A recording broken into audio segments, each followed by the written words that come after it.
Hey, what's up guys? Today we're going to drop off my 350Z at the Drift Cave, which is a shop owned by Formula Drift pro driver Matt Field.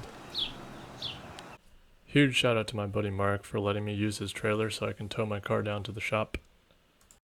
So this flatbed trailer is actually like way nicer than the U-Haul trailers that I've had to use in the past.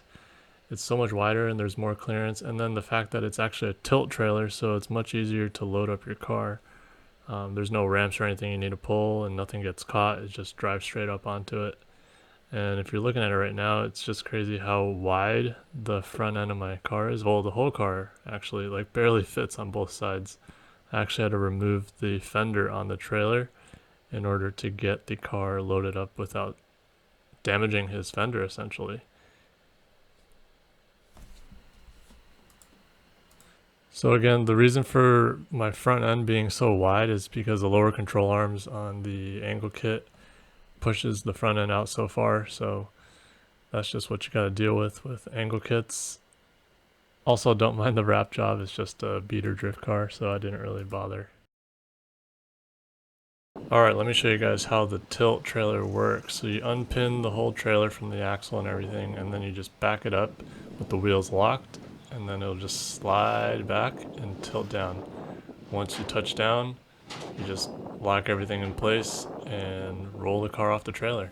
Easy as that. No ramps, no nothing, no scraping, just... And then you can see here, this is with the fender removed on the driver's side, so my wheel won't scratch up the fender. Like, look at that angle. It's just so smooth going to the ground. Nothing in the way. I would love to get a trailer like this one day. And then here it is unloaded. I forgot to hit the record button when I was actually backing the car off the trailer, but you get the idea. Okay, this is the inside of the Drift Cave. This is Matt Field's old S14.5 that he ran for many years. And now it's just in the shop getting worked on.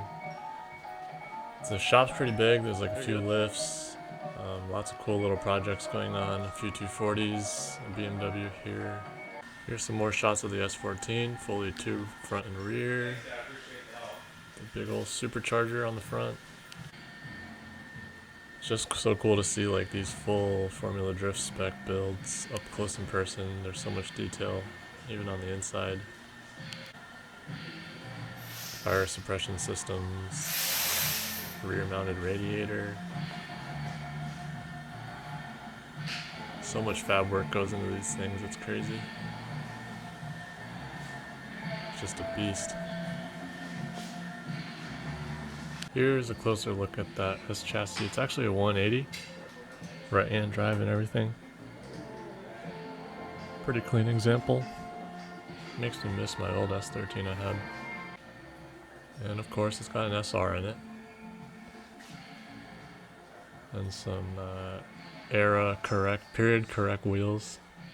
Looks very 90s. And this is Chow's S13, one of the guys that works on Matt Field's team. This thing is pretty cool. I see him drift it all the time. He's even got a full cage and halo seats, which I'm very jealous of. And then just some other projects, including a R32 Skyline in here. And then this blue color is just the classic Calisonic Skyline color that you see in the JGTC racing series from back in the 90s. Definitely brings back memories.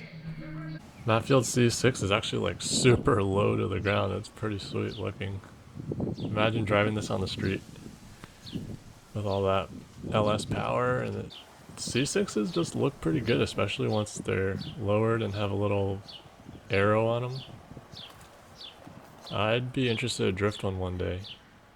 I remember I had a C6 a few years ago, but I never did any hooning with it, but the power was good, super low to the ground, and they just look cool. This thing has definitely been through a lot, but that's what drift cars are for, right?